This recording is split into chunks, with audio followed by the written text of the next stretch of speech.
Ngikubingelele mbukeli ngiphinde ngomukela kwesimazolo sekulisazona indaba ayifika ngaso-ke isikhathi uDJ Sigqemeza laphana-ke obesakaza laphana-ke kuKhozi FM mbukeli-ke usekhiphe-ke noma-ke usedalule-ke okunye-ke okumenze wahlukana phansi-ke nalo-ke laphana-ke uKhozi kanye nawo-ke u-SABC uthathe-ke isinqumo esisho laphana-ke kuyona le video mbukeli engizothi ngushiye nayo-ke esho ngokusobala ukuthi cha ngeke esabuyela-ke emuva ukunalokho usezobheka impilo yakhe ukuthi-ke iye phambili noma-ke wenza njani ukuthi-ke impilo yakhe ibheke phambili mbukeli ake ngingangimoshele-ke isikhathi-ke ngunike yona-ke ivideo yakhe laphana-ke uSigqemeza eyikhulumela yena mathupha kule video engizothi ngushiye nayo mbukeli siyabonga. So that's the first thing. The second thing that I'm going to be short, allow me ukuthi ngingakhuluma izinto eziningi kakhulu nayo I issued a statement and ngabona interest eningi yama-podcast yama-newspapers who wanted to interview me with regards to what happened at the SABC. There's nothing much engizoyisho ngo-SABC except ukuthi kwakungamanga noma ngelona iqiniso ukuthi ngacela ukuthi ngizophuma ngihambe. So whoever wayekhipha lelo daba lolo elitshela abemthombo yokwazisa be it ama-newspapers amanye akhona besiwahlonipha but manje usuyabona rely abemthombo ngathini kuzinto zeyinhlebo ama-passage corridor ama-corridors lawo ma-gossips enziwa khona ama-passage nama-corridors and bahamba bakubhala as a story, as a gospel truth.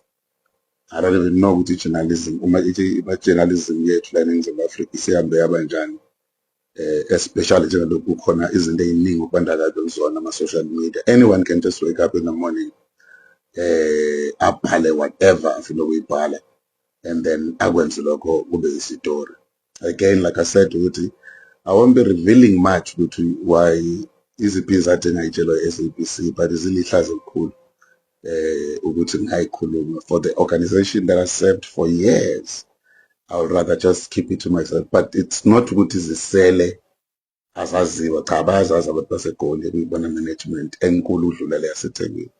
I've sent it to them, but yeah, so yeah, in other ways the relationship yami ne-SABC noKhozi iphele kanjalo after 22 years, and I really appreciate once again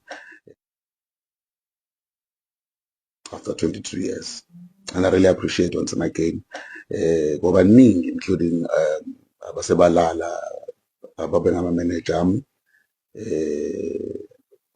abangiqasha. Shout out to umfowethu uThabo Mofokeng wakwa-News because I started SABC as umuntu wayefunda indaba. Ungaqala ngokudlala itori for a movie Mapalala, may his soul rest in peace. Wathi kwenziwa ama-audition wathi I see this guy wangithatha ngadlala itori vele opportunity of-applyela kumkhakha wendaba ngaya kona futhi nawo lo mkhakha lowo ngasebenza isikhathi thanks to bonke abaphathi sasikhona izinsizwa zazikade sinazo umJ Focus Peace bangibukela kamnandi, Thembala Mantungwa, Thabile Maphanga, Zanele Buthelezi, mentioned but a few besinabe deskini nokwazi kaHade Bembele, Sicelo Mbokazi, ngabala ngithini with the colleagues base-Lotus FM because besihlale eduze ndawonye nalabo basakaza ngesingisi nabo futhi bangipha lokho. Guys, I'm receiving ama-stars. Thank you so much. I'm going to be looking at those stars. Thanks to Ukhule Mthetho. I can see you. I love you, baby. Thandazile Ntombela. Thank you so much, ama-stars. I really appreciate. Then, what else? So okay, that's it, guys. That's it, guys. That's it. There's nothing more. Vele ama-contractor engavuselela kwesinye isikhathi, so it was about time that we just take it and move forward again.